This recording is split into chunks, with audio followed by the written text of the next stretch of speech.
기도드리고 예배 올리겠습니다. 하나님 아버지, 오늘도 주님의 날입니다. 특별히 주님의 날을 정하고 이렇게 주님의 전에 나온 저희들의 발걸음을 축복하시고 저희들의 마음 가운데 있는 응어리들을 내려놓게 도와주셔서 지난 주간 또 많은 일들이 있었지만 주님, 모든 것을 주님께서 아시오니 그 마음을 지우시고 그 마음의 평강과 기쁨을 도로 찾을 수 있는 회복하는 예배가 될 수 있도록 인도하여 주옵소서. 주님, 온 교회를 축복합니다. 저희들 성도뿐만 아니라 이 지역에 있는 모든 하나님의 자녀들, 온 세상에 예배드리는 자녀들의 마음을 주님께서 받아주시고 그들에게 은혜로 같이하여 주옵소서. 오늘도 말씀 가운데 거하는 성령께서 저희들을 만지시고 가르치시고 음성을 들려주시는 귀하고도 복된 예배가 될 수 있도록 축복하옵소서. 감사드리며 예수님의 이름으로 축복하며 기도하옵나이다. 아멘. 자, 우리 사도신경 고백 올리겠습니다. 전능하사 천지를 만드신 하나님 아버지를 내가 믿사오며 그 아들 우리 주 예수 그리스도를 믿사오니 이는 성령으로 잉태하사 동정녀 마리아에게 나시고 본디오 빌라도에게 고난을 받으사 십자가에 못 박혀 죽으시고 장사한 지 사흘 만에 죽은 자 가운데서 다시 살아나시며 하늘에 오르사 전승하신 하나님 우편에 앉아 계시다가 저리로서 산 자와 죽은 자를 심판하러 오시리라. 성령을 믿사오며 거룩한 공회와 성도가 서로 교통하는 것과 죄를 사하여 주시는 것과 몸이 다시 사는 것과 영원히 사는 것을 믿사옵나이다. 아멘. 모두 앉아주세요. 자, 23장 에스겔 12절로 21절 말씀입니다. 23장 12절부터 시작합니다.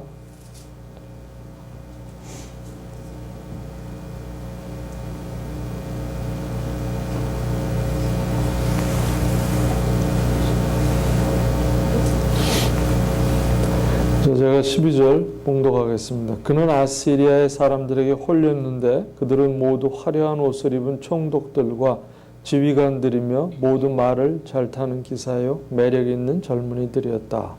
내가 우리 이로 자신을 걸었다. 그 자매가 똑같은 길을 걸었다. 그런데 오홀리바가 더 음탕하였다. 그는 남자들의 모양을 벽에다가 새겨놓고 쳐다보았는데 붉은색으로 새겨진 바빌로니아 사람들의 모양이었다.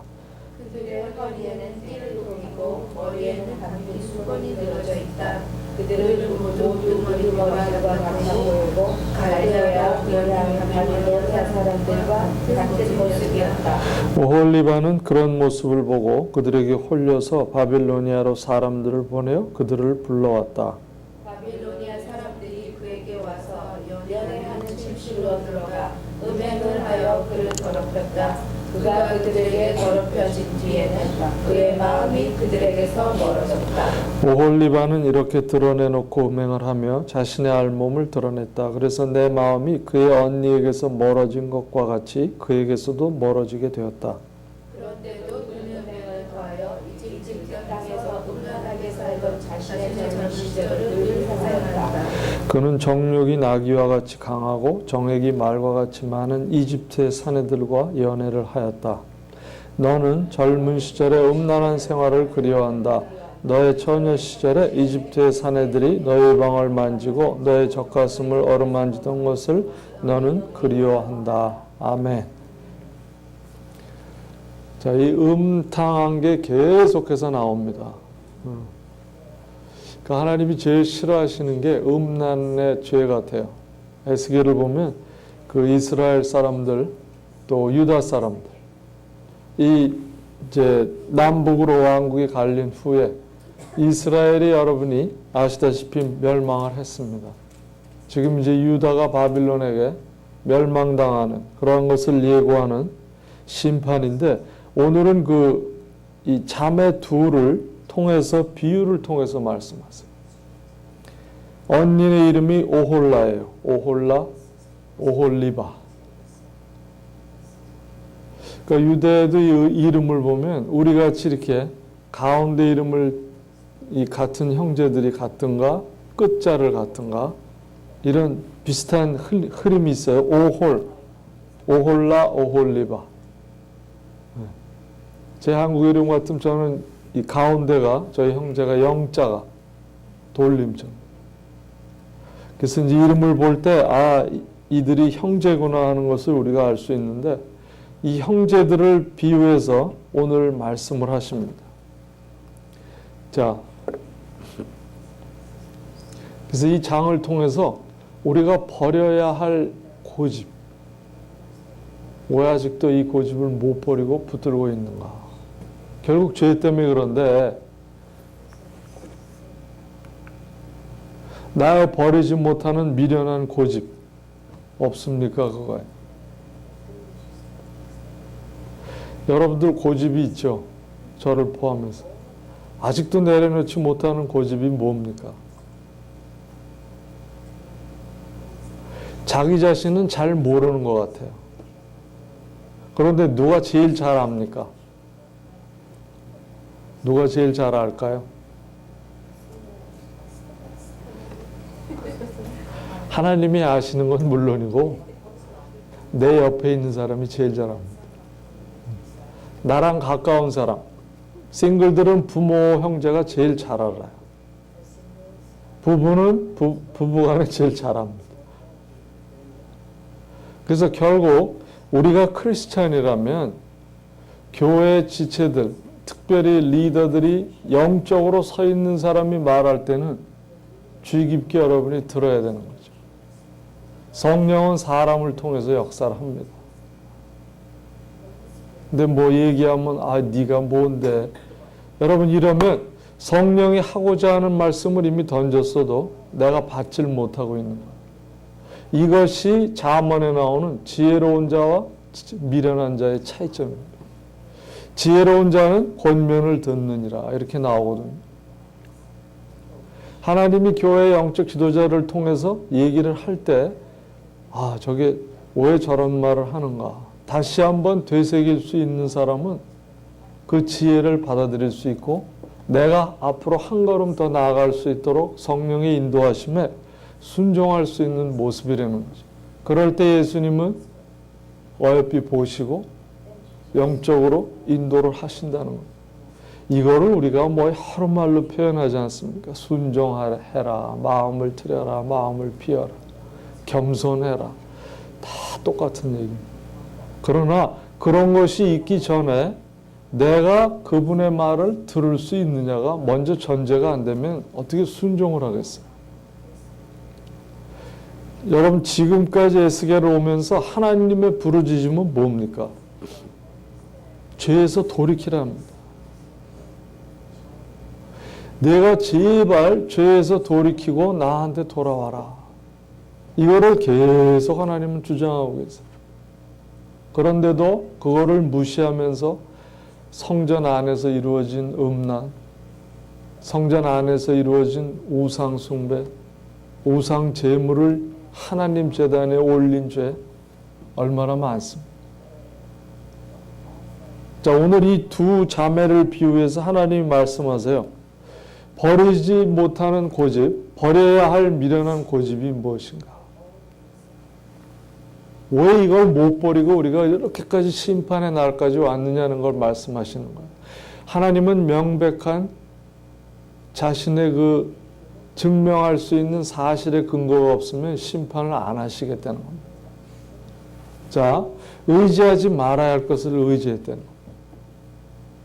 이게 12절, 14절이에요. 유다가 누구의 힘을 빌렸습니까?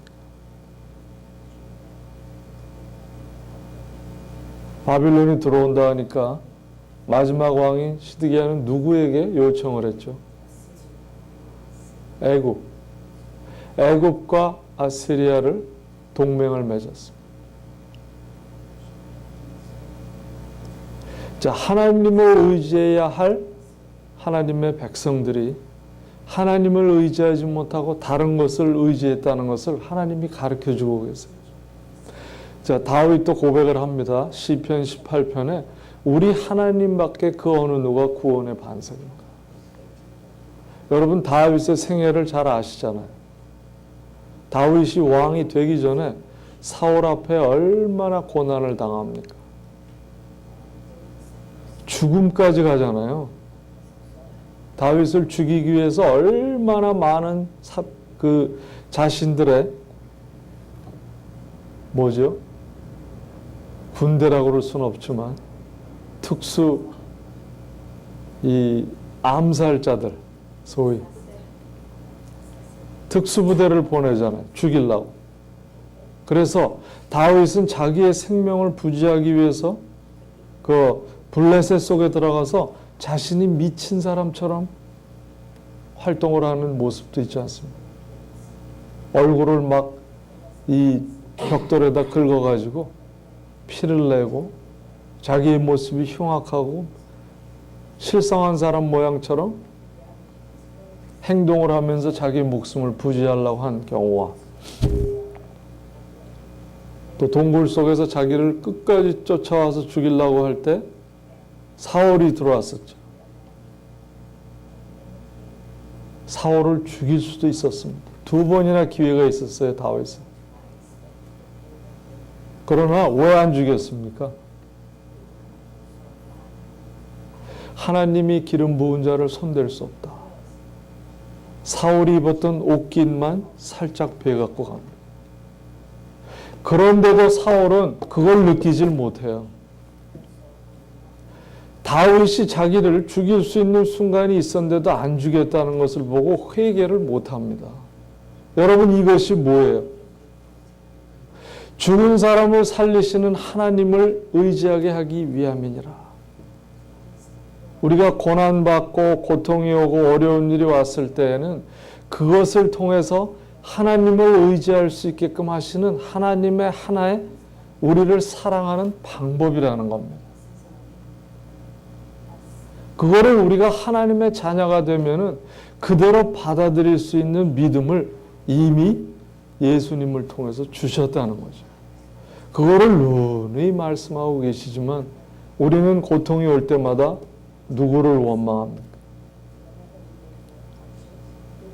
여러분, 굉장히 우리가 태도를 잘못 가지면 결국 내가 남을 원망하고 나를 원망하는 것이 누구를 향하는 겁니까? 하나님을 원망합니다. 그렇게 만드는 것이 누구죠? 사탄의 계략입니다. 여러분, 어려운 일이 잘 가다가 이거 성경이 누누이 얘기지 않습니까? 전도서에 우리 사람의 일은 내일 일을 모르고 우리의 앞일은 전혀 모르느니라. 그걸 전제로 하셨어요. 우리의 앞일을 알라고 우리는 너무나 노력을 합니다. 그래서 왜 점쟁이들을 찾아가는 거예요? 궁금해서. 그런데 성경의 단서는 너희들은 너희 앞에 한 치 앞을 보지 못하느니라. 하나님이 단서를 주셨습니다. 그거를 왜 믿지 못하세요? 우리가 예수를 믿었으면 정말 나의 앞길은 하나님만이 나를 인도하시는 분이구나. 그거를 묵묵히 내가 인내와 하나님의 주시는 믿음으로 따라가야 하는 것이 우리들의 삶이라는 것. 그것을 보여주신 것이 예수님입니다. 그런 모습을 다 보여주셨어요. 그런데도 아직도 남을 원망하고 내 삶을 원망하고 내 환경을 원망하고 왜 내가 이런 환경이 있어야 하는가? 하나님이 나를 찾으라는 겁니다. 이걸 성경에서 고립이라고 그래요. 요셉의 고립기간, 누구에게나 고립은 다 있습니다. 성경에 이 나오는 구약에서부터 위대한 인물들을 한번 잘 다시 묵상해 보십시오. 하나님이 다 모든 것을 막는 고립의 시간을 전부 거쳐갑니다.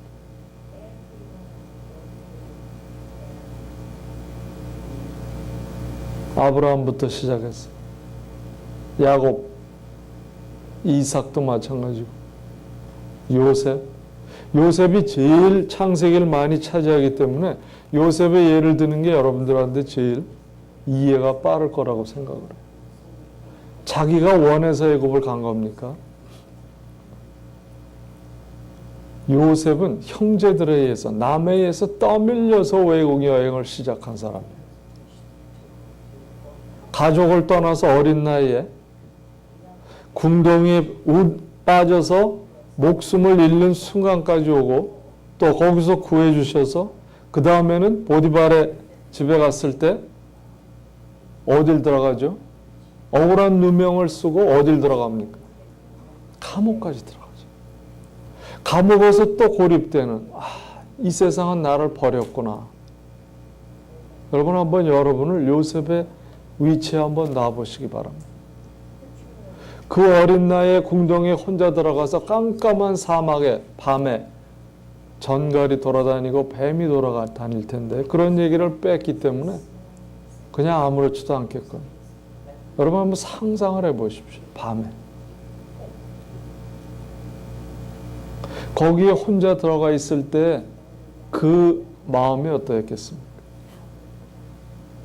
마찬가지 아니에요? 우리가 어린 나이에 가족을 떠나서 외국으로 왔을 때에는 아무도 없습니다. 나 혼자 살아가야 돼요. 말도 안 통합니다. 여러분, 뭐가 상황이 다르겠어요? 요셉의 애굽말을 했겠습니까? 혼자 살기 위해서 몸부림쳐야 하는 어린 나이에, 여러분, 우리는 그런 과정 거쳤잖아요. 말도 안 통하는 곳에 와서 홀로 떨어졌어. 지금은 세월이 달라서 공부를 하는 목적으로 오겠다 하지만 공부하러 와서도 혼자는 혼자입니다. 이 외로움, 왜 하나님이 이 외로움 가운데 두시겠어요? 나를 의지해라 하는 것을 알려주기 위한 수단입니다. 그래서 저는 외국에서 미국으로 오는 사람들을 보면 복받은 사람들이에요. 외국에 있었다면 하나님을 만날 기회가 죽는 날까지도 없었을지도 모릅니다. 그러나 외국으로 보내신 것은 혼자 떨어져서 의지할 데가 없을 때 누구를 찾게 되는 겁니까? 그런데도 아직도 하나님을 찾지 못하고 세상을 찾아서 발버둥 치는 젊은이들, 또 나이 든 사람들이 얼마나 많습니다. 그런 고립의 순간이 올 때마다 하나님이 나를 향해서 무엇을 원하시는구나. 이것이 성숙한 그리스도인의 모습이요, 내가 예수님을 조금이나마 안다는 표식을 하나님한테 드리는 겁니다. 그냥 교회만 나오고 집에서 기도하고 그 시간은 물론 나의 일상생활에 비하면 상당히 적을 수 있어요. 그러나 또 세상을 나가서 나의 외로움을 잊기 위해서 분주한 삶을 살고, 여러분 왜 분주한 삶을 사는 줄 아세요? 우리의 심리를 잘 생각해 보십시오.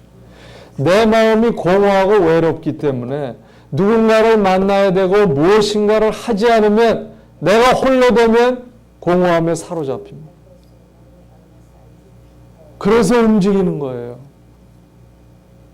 이 주체는 누가 하는 겁니까? 여러분이 속고 사시는 거예요. 우리의 몸도 쉬어야 되는데 바쁘게 돌아다니고 생각할 거 없이 막 이것저것 하다 보면 몸이 고장납니다. 감기 걸리는 이유가 뭐예요? 나에게 주신 몸을 더 이상 그 에너지 이상을 썼다 하는 증거입니다. 그래서 쉬어야 돼요, 어차피. 그런데 감기가 오기 전에 쉬는 사람이 지혜로운 자니라. 바이블은 이걸 얘기를 합니다. 왜 거기까지 가느냐 이거예요. 왜 사탄의 계기에 그렇게 말려서 휘둘리고 살다가 결국은 돌아와서 그때야 내 몸이 망가지고 정신이 망가진 후에야 주님 죄송합니다. 왜 이 지경까지 가느냐 이겁니다.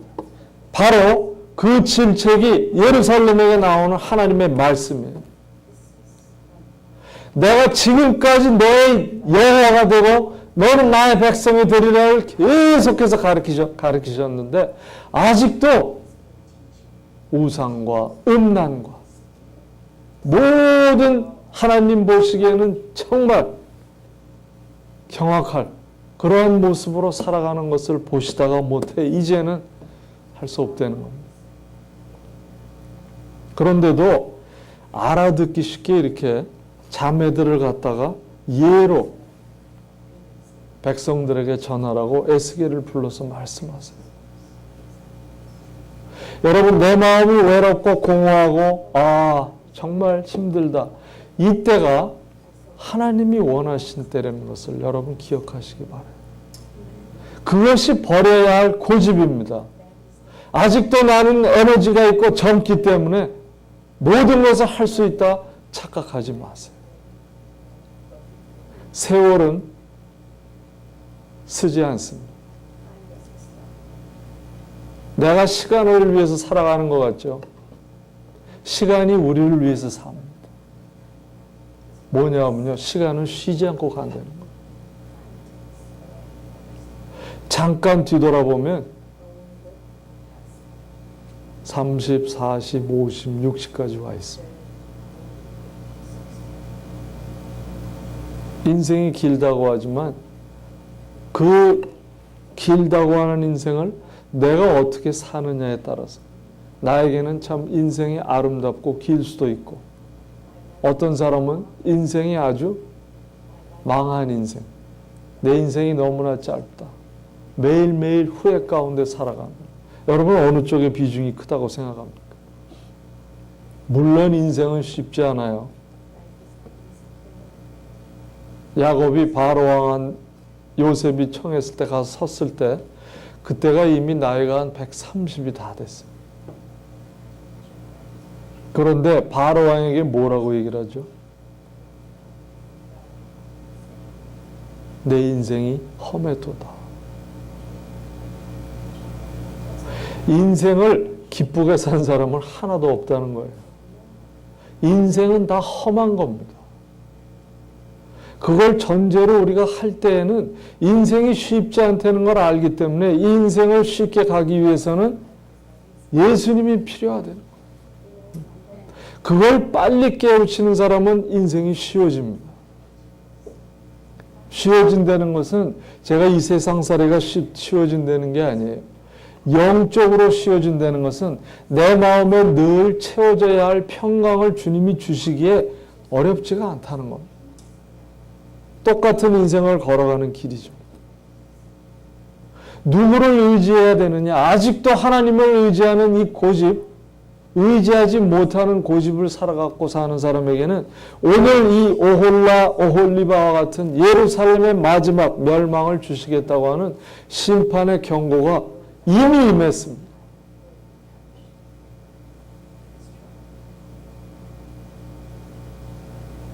다시 한번 말씀드려요. 내가 외롭고 내가 공허하고 왜 나만 이런 인생을 살아가야 되나? 그것은 절대 잘못된 생각입니다. 모든 사람이 다 똑같은 인생을 가요. 베드로 사도도 그 말을 하지 않습니까? 우리와 똑같은 일을 겪고 있는 사람이 너뿐만이 아니다. 그렇기 때문에 우리가 서로 그들을 위해서 기도해라.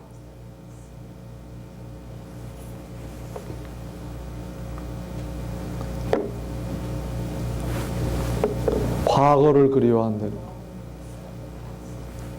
우리 21절에 가면 너는 젊은 시절의 음란한 생활을 그리워한다. 이렇게 나옵니다. 과거는 과거입니다.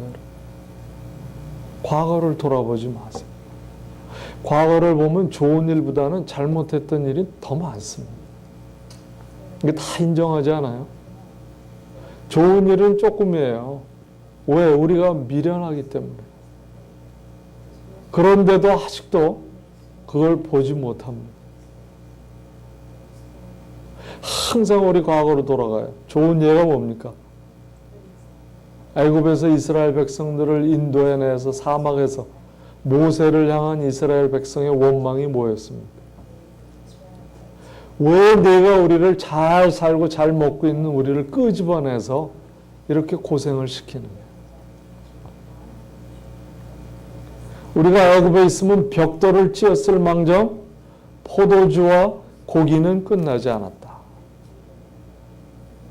그러나 거기에 고기와 포도주만 있었습니까? 술과 고기가 따르는 자리는 누가 옵니까? 여자가 오잖아요. 어? 사막에서 40년 동안 똑같은 하늘에서 내려오는 팬케이크만 먹고 그것도 맛없는 무교병 아니에요. 양념도 하나도 안 된 거. 어? 근데 헬티라고 생각을 안 해요. 맛이 없으니까. 그러니까 여러분 이게 지혜입니다. 요즘 레스토랑들이 사람의 입맛을 내기 위하고 장사를 하기 위해서 온갖 맛을 동원해요. 우리가 만난 데만 찾아다니지 않습니까? 솔직히. 왜 그러죠? 혀에 닿는 맛이 더 먼저기 때문에. 근데 그것은 몸에는 독이라는 것을 한참 먹은 후에 우리가 깨달아요. 그 조미료 때문에 우리 몸을 망가뜨립니다. 캘로리가 배로 올라가요. 먹을 때 맛은 있지만 먹고 나면 내 몸은 부담을 일으킨다는 거예요. 자, 하나님이 왜 무교병을 주셨을까요? 40년 동안 탈 없이 지내기 위해서. 양념 없는. 먹을 때는 맛이 없지만 몸에는 좋다는 겁니다. 자, 우리말에 속담이 있죠. 입에 단 것이 약이니라. 입에 쓴 것이 약이니라. 입에 단 것은 독이니라. 여러분 왜 그런 지혜가 있었겠어요? 그게 다 성경에서 온 말 아니에요? 잠언에 다 있습니다.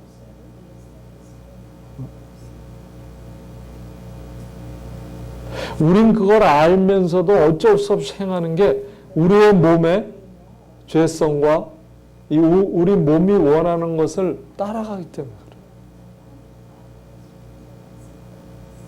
그래서 그리스도인이라면 절제를 해야 됩니다.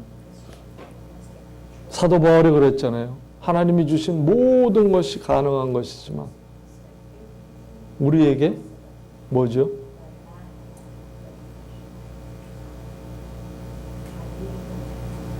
유익이 아닙니다. 그건 무슨 얘기예요? 하나님이 주신 건 하나라도 나쁜 게 없는데 우리가 절제를 하지 않으면 나빠진다는 겁니다. 하나님이 준 건 다 좋은데 뭐가 나쁩니까 하고 먹으면 누구 손해예요? 우리 손해죠. 자, 이게 지혜입니다. 여러분, 과거를 그리워하는, 과거를 그리워하는 사람을 베드로 후서의 사도 바울은, 베드로 사도는 이렇게 표현해요. 개는 자기 토한 것을 도로 먹고, 돼지는 몸을 씻고 나서 다시 진창에 둥근다. 옛날이 좋은데 토해놓은 거 다시 먹겠다는 그게 더 맛있거든. 우리가 의학하지만 내 삶의 내 행동을 잘 보세요. 육적으로 토해놓지는 않았지만 영적으로 토한 것을 얼마나 다시 먹고 삽니까?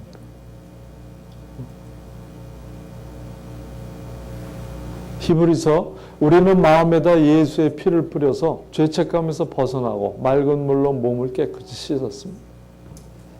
자, 우리는 이제 이렇게 변했다는 거예요. 과거를 돌아보지 말라는 겁니다. 과거는 과거지사, 지나간 일이라는 거죠.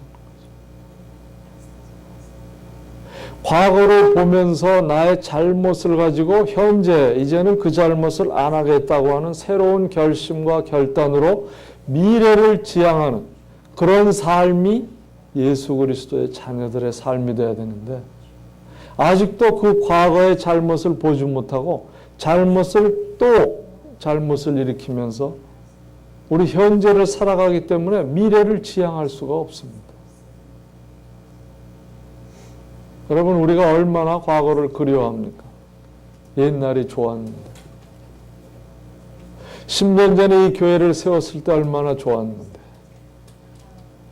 그때는 모두 모여서 찬양하고 밤 12시까지도 찬양해도 모자라서 밤새껏 하고 가고 밤을 새우고 기도하고 그랬는데 지금은 뭐냐 이겁니다. 지금은 하나님을 의지하는 힘도 모자라지고 이제는 세상이 좋아 세상으로 뛰어나가는 사람들이 되어버린 10년 만에 10년이면 강산이 변한다고 그랬습니다. 10년에 우리 믿음이 변해버렸어요.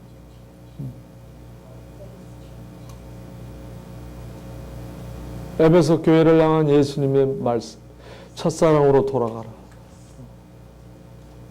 너희들이 율법은 강하지만 사랑이 없어졌다. 식었댄.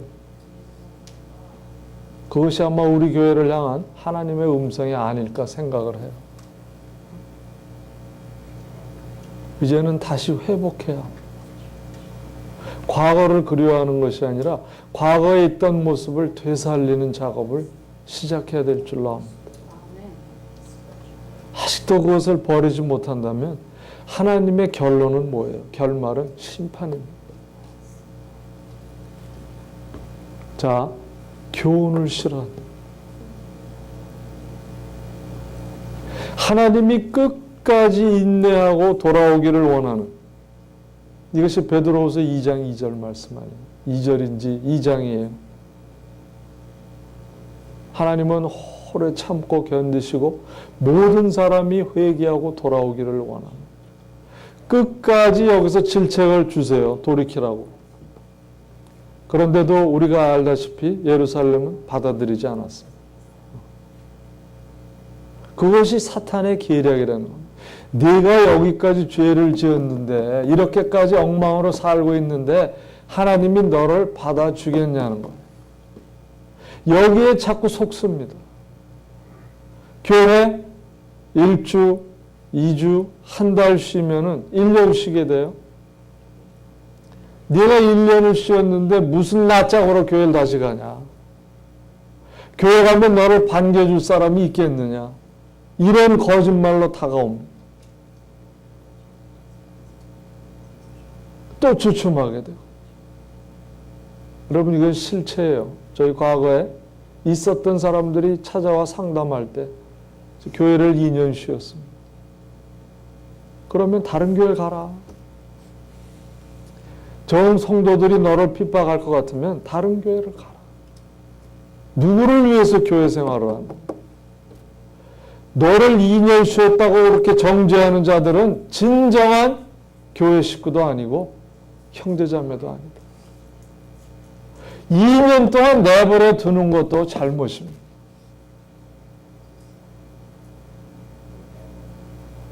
하나님은 끝까지 모든 방법을 동원해서 그 사람이 하나님으로 돌아오게끔 교훈을 주고 계세요. 사람을 통해서든지 환경을 통해서든지. 멀쩡하게 다니던 직장 어느 날 해고를 당하게 하든가. 누굴 의지해야 합니까? 사람의 힘으로 할 수 없는 한계잖아.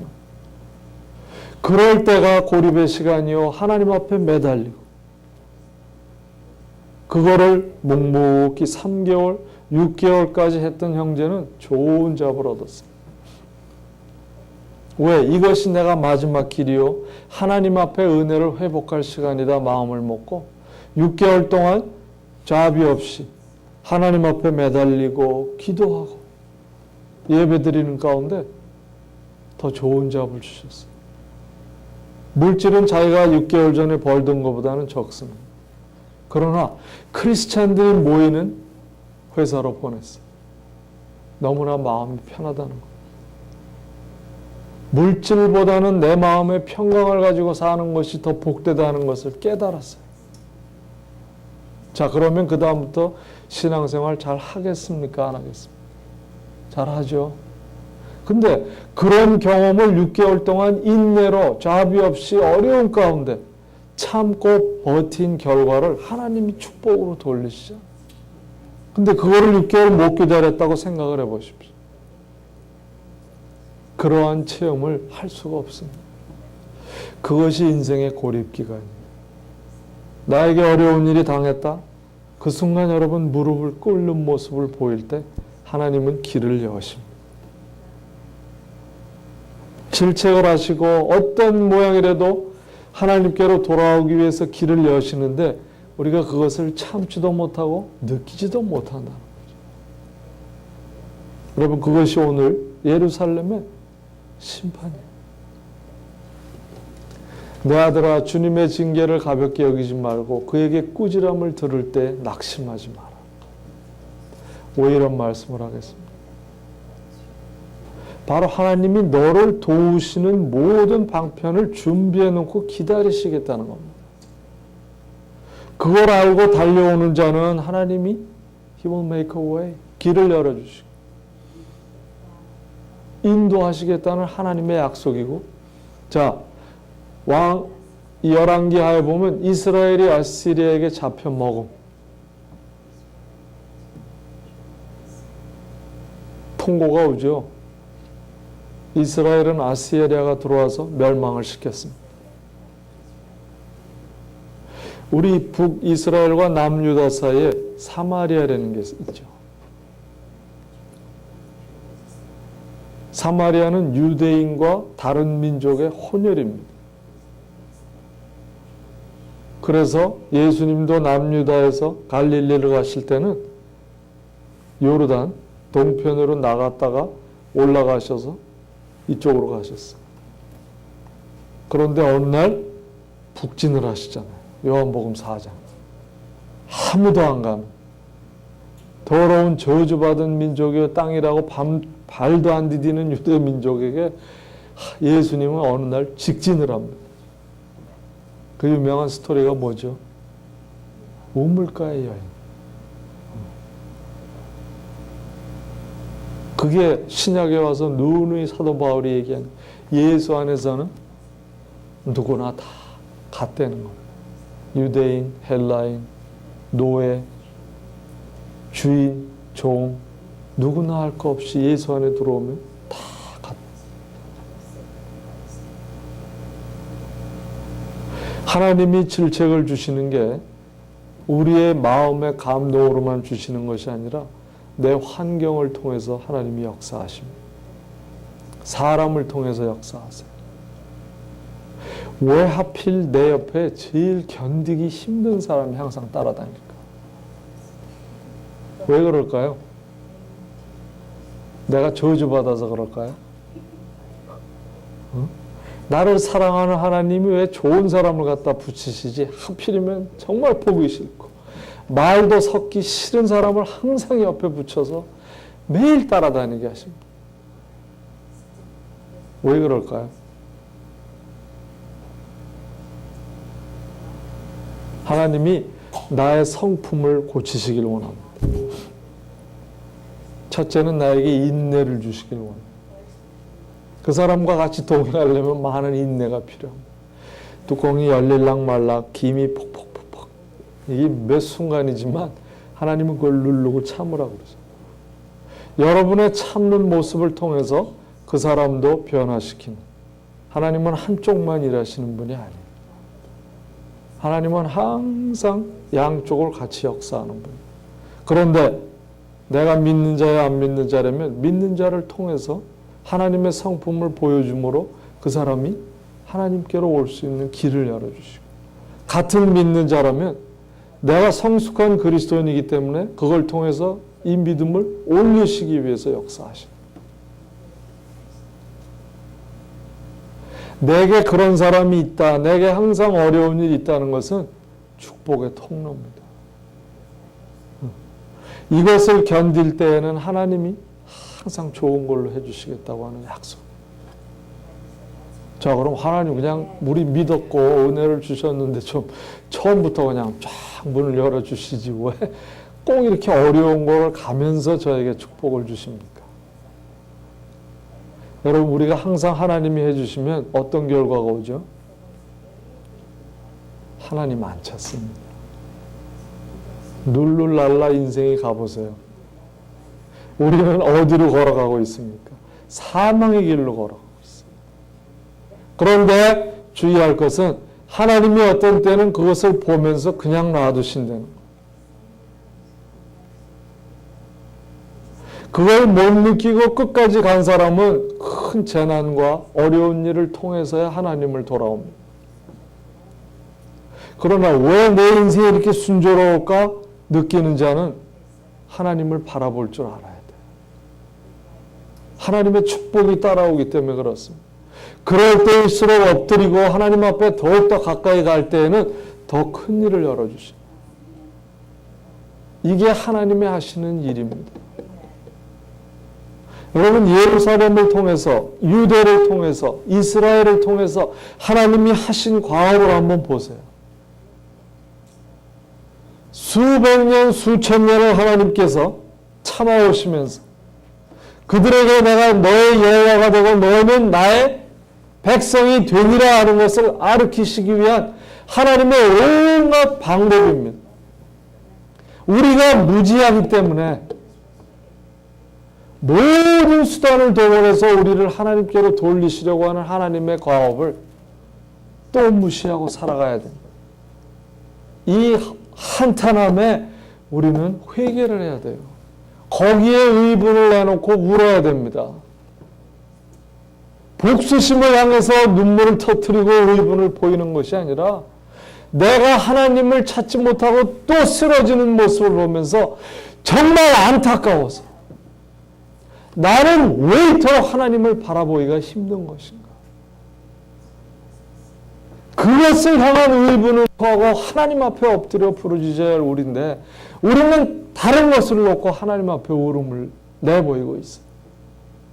그러니 하나님이 응답하시겠습니까? 나 자신도 돌아보지 못하는데 하나님이 뭘 해주시겠어요? 내가 하나님을 받아들일, 하나님이 주신 은혜를 받을 그릇이 돼 있어야 하나님이 나를 인도하실 거 아닙니까? 그 그릇이라는 게 뭐예요? 하나님이 항상 무슨 일이 올 때마다 하나님, 저에게 원하는 게 뭡니까? 이 순복하는 마음이죠. 우리가 되묻는 것이 아니라 하나님 이게 어쩌시려고 이런 일을 저한테 주셨나이까? 뭐 이렇게 나가는 게 아니라 하나님 왜 이러십니까가 아니잖아요. 하나님 뭘 원하세요? 제가 하나님의 길에서 또 벗어나려고 하고 있습니까? 하나님 감사합니다. 또 왼발을 헛디디려고 하는 순간에 하나님 저를 잡아주시는 분 아니세요? 하나님 오늘도 하나님의 길 가운데 걷기를 원합니다. 원하시는 걸 가르쳐 주시고 보여주옵소서. 기도할 때 음성을 들려주시고 환상을 보여주시고 말씀을 볼 때 말씀을 통해서 가슴을 울리게 하시고 내 주위의 형제 자매를 통해서 성령의 음성을 듣게 하시고 교회 강단과 우리 영적 지도자들의 목소리를 통해서 듣게 하시고 내 상황 가운데 일어나는 일을 보면서 하나님이 주관하시고 주관하지 않는 것을 분별하게 하시고 내가 하나님 안에 거하게 하옵소서. 여러분 이럴 때 하나님이 들어 사용하시고 하나님이 얼마나 어여보시겠습니까? 이것이 우리가 예수를 믿는 자의 태도요. 예수를 조금이라도 안다면 예수님 앞에 순종할 수 있는 마음이 있어야 합니다. 그저 예수 사랑합니다, 믿습니다, 예수 구원시켜서 감사합니다. 말만 하고 다니는 사람, 행동을 못 옮기잖아요. 여러분들이 예수를 사랑한다면 교회에 옵니다. 저는 그렇게 생각을 해요. 교회가 예수님의 전이요, 예수님이 머리 되신 곳이기 때문에 내가 몸이기 때문에 그 머리로부터 지령을 받고 머리로부터 나오는 음성과 모든 양식을 채우고 또 한 주를 살아가고 세상을 살아가겠나이다. 이런 고백이 있는 사람이라면 교회를 찾습니다. 예수님 사랑하는 마음이 점점 식어갈 뿐이죠.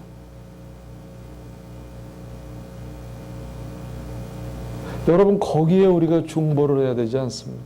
한탄을 해야 돼요. 회개해야 돼요. 예수님을 사랑한다면서 교회를 사랑하지 않는 사람이 어떻게 세상을 사랑할 수가 있어요? 저는 도저히 믿을 수가 없습니다. 그리고 밖에 나가서는 저는 예수 믿습니다. 어느 교회 다녀요. 참 말하기도 미안할 거예요.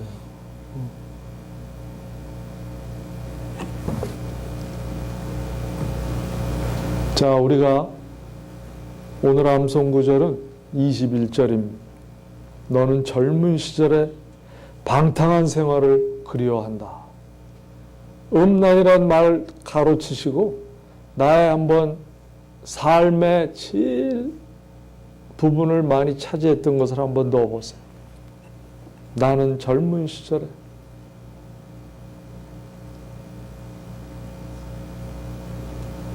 K-팝을 너무나 좋아하는 생활을 그리워한다.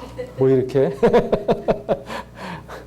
자, 그래서 여러분 해야 될 것은 내가 버려야 될 고집이 뭔가를 여러분이 잘 아세요. 3가지만 적으시기 바랍니다. 그리고 그것을 위해서 매일 기도하고 우선순위를 정하려는 거죠. 제일 힘든 부분 넘버 1, 2, 3.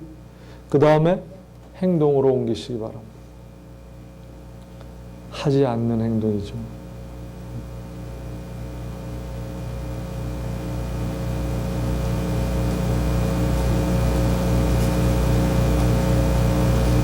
우리가 이것을 띄어버리지 못하기 때문에 하나님으로 오기까지가 힘든다는 거죠. 그래서 그 가운데서 역사하는 이 악한 영들이 그것을 고집을 버리지 못하고 있을 때 계속 붙들고리를 사용한다는 겁니다.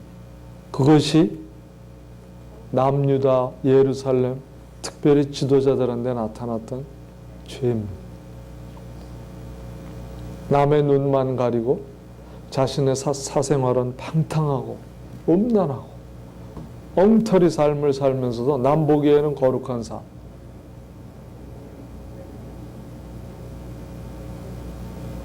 지금 우리 현대 그리스도인들도 마찬가지예요. 교회에 오고 겉모습은 경건의 모습을 차렸지만 나의 삶 속에서는 하나님 묵상도 안 드리고 기도도 안 하고 예배도 안 하고 내 하고 싶은 거 다 하고 사는 사람, 똑같은 길을 가고 있는 것을 우리가 성경을 보면서도 깨닫지 못하는 것은 너무나 이미 무지해졌습니다. 무뎌졌다는 표현이 더 맞겠군.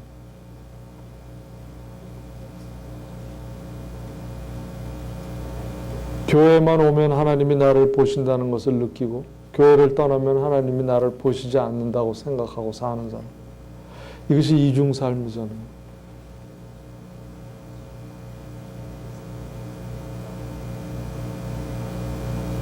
교회에 오는 이유는 뭡니까? 6일 동안 세상에서 살면서 하나님과 동행하며 여러 가지 일이 있었지만 하나님이 이 은혜로 나를 보호하시고 또 보살피시고 공급하신 하나님, 기적을 일으켜주신 하나님, 그것에 감사를 주일날 와서 예배를 통해서 하나님 앞에 드리고 성도들과는 그 은혜를 나누는 것이 주일입니다.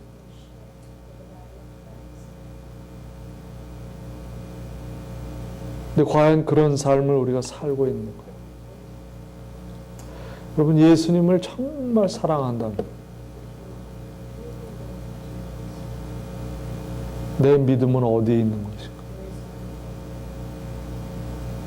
그저 믿음이 있다고 생각하고 살아가는 이 세대입니다. 왜? 교회만 오면 믿음이 있다는 겁니다. 착각하지 마세요. 예수님의 비유는 뭡니까? 논밭에 있든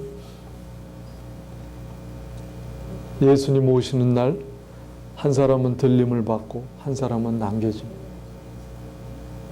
왜 이런 비유를 주셨을까?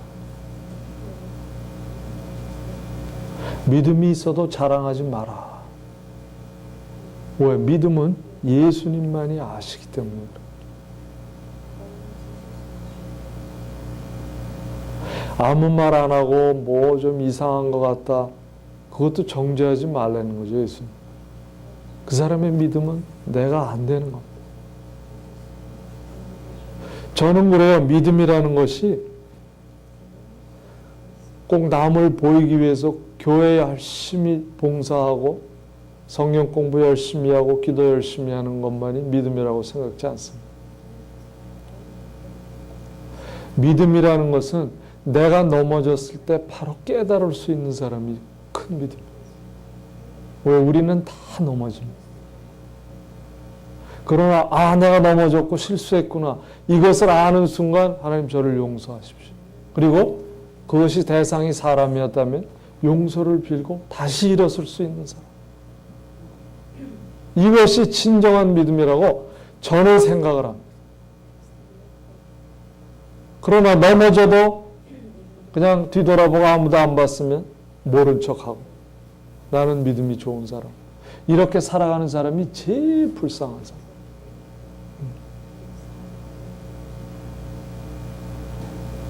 여러분, 내가 가지고 있는 고집을 버리지 못하면 하나님 앞으로 올 수 없다는 걸 가르치십니다. 그래서 오늘 내가 의지할 것이 무엇인가? 오직 하나님이라는 거죠. 여기는 없네. 그리고 과거를 회상하지 말래. 과거의 쓰라린 상처를 자꾸 안고 살아가면 거기에서 헤어날 수가 없어. 그러나 과거는 과거로 돌리라는 거죠. 내가 거기에서 왜 상처를 받았으며 왜 남에게 상처를 주었 나를 우리가 분별해내고 그러면 그렇게 행동해서는 안 되고 그런 말을 사용해서는 안 되겠고 왜 또 상대가 왜 그런 말을 했기 때문에 내가 상처를 받았나. 상처를 그렇게 받을 일이 아닌데 왜 상처를 받았는가. 나에게 더 큰 상처가 있기 때문에 그렇다는 거예요. 그거를 걸러내고 이제 미래를 향해서 그러면 내가 상처를 주지 않기 위해서는 이런 방면으로 노력을 해야 되고 상처를 덜 받기 위해서는 내 상처를 내놓고 예수님께 치유를 받아야 되겠고 이것이 우리의 삶이 돼야 정말 진정한 성화 단계에서 예수님과 매일 동행하며 모든 사람에게 예수 그리스도의 성품을 나타낼 수 있고 본을 보이며 살아갈 수가 있다는 겁니다. 하나님은 그거를 그 성품을 끝까지 우리가 천국 가는 날까지 이루시기 위해서 책망하시고 교훈을 주시는 방법이 교회를 통하거나 형제 자매를 통하거나 가족을 통하거나 환경을 통하거나 모든 수단을 통해서 하나님은 역사하시고 계신다. 끊임없이. 그래서 내가 기도할 때 항상 주위에서 일어나는 지금 요소들이 무엇인가를 항상 놓고 기도하라는 거예요. 일어나는 상황들을 놓고 왜 이런 일이 갑자기 일어났으며 이런 일은 계속해서 따라오고 있는 것인가. 상황을 놓고 하나님 앞에 기도할 때 하나님이 응답을 주시고 분별력을 주셔서 그걸 해결할 수 있는 능력도 주시는 분이라는 걸 깨닫게 해주십니다. 그래서 여러분, 내가 버려야 할 것이 무엇인가? 내가 이것을 잡고 있는 한 하나님 앞에 가지 못하고 이것 때문에 내가 하나님을 향하지 못했구나를 깨닫는 여러분 되시기 바랍니다. 다시 한번 우리가 돌아볼 수 있는 이 에스겔 유대를 향한 심판을 통해서 다시 한번 하나님의 그 사랑과 하나님의 오래 참으심을 돌아볼 수 있는 계기가 될 수 있기를 주님의 이름으로 축원합니다. 하나님 아버지 감사합니다. 에스겔을 읽으면 참 무시무시하고 지루하기도 합니다. 계속해서 죄에 대한 심판. 지금껏 심판이 나오고 있습니다. 주님 이렇게 오래도록 심판을 경고하시는 이유는 저희들이 그 죄를 뉘우치고 하나님 앞에 돌아오기만 하면 그 심판을 거두시겠다고 하는 하나님의 약속을 믿으라는 것인데 그것을 결국 견디지 못하고 저버린 우리가 이 유대 민족들을 바라보며 주님 저희는 지금 과연 유대 민족과 같은 삶을 살고 있는지 다시 돌아보게 하시니 감사합니다. 지금이라도 하나님 저에게 버리지 못하는 고집이 있다. 그것을 버리게 도와주시고 내가 버리기를 소망하며 성령의 도움으로 그것을 이기기 위해서 훈련받는 저희들이 되게 하옵소서. 그래야 항상 주님의 은혜 가운데 주님의 성품을 나의 삶을 통하여 내 주위 사람들에게 나타낼 수 있도록 그것을 그토록 원하시는 하나님의 마음을 전하는 하나님의 발이 되고 하나님의 온전한 도구가 될 수 있도록 이 NFC를 세우시고 축복하옵소서. 그것을 위한 여러 가지 요소가 물질을 포함해 필요합니다. 주님, 그것을 공급하시는 주님이라는 것을 확실히 가르쳐 주시고 복 내려 주시옵소서. 감사드리며 예수님의 이름으로 기도하옵나이다. 아멘.